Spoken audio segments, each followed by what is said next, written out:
আজি আপোনালোকে গম পাইছে অসমত যিবিলাকৰ পঞ্চায়ত নিৰ্বাচন হৈছে আনকণ্টেষ্ট প্ৰায় 300কো অধিক ৱাৰ্ডে জিকি আহিছে। গতিকে ইয়াতে আপোনালোকে জানে যে 4জন ৱাৰ্ড মেম্বাৰতে অলৰেডি আনকণ্টেষ্ট হৈ জিকি আহিলে। গতিকে 3জন আছে, ইয়াত প্ৰতিনিধিত্ব আছে কবিতা টিচপি আৰু আলিছা ৰংপিপি।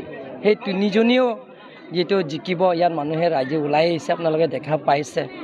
ইয়াৰ মানুহে এটা সিদ্ধান্ত লোৱা হৈছে যে ডক্টৰ হিমন্ত বিশ্ব শৰ্মা ডাঙৰীয়া নেতৃত্বত চৰকাৰ যে অসমত সকলো জাতি জনগোষ্ঠীবিলাকক যিটো সমান্তৰাল হিচাপে ডেভেলপমেণ্টৰ কামবিলাকৰ পূৰণ কৰিছে।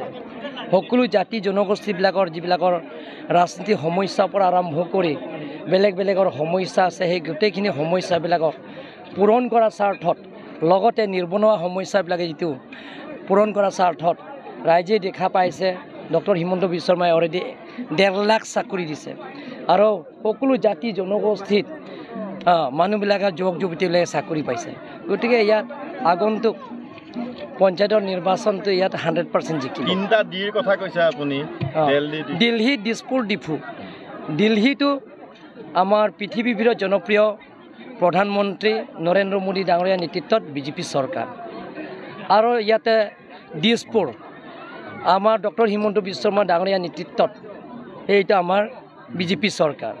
কাৰ্বি আংলঙত তুলিৰাম ৰঙাং নেতৃত্বত তাতো ডিফুও এটা বিজেপি চৰকাৰ। গতিকে সমান্তৰাল হিচাপে যিটো আমাৰ বিজেপি চৰকাৰ আছে, গতিকে জিকাটো 100% কনফাৰ্ম। এই অঞ্চলত একালত নৰসংহাৰ হৈছিলে।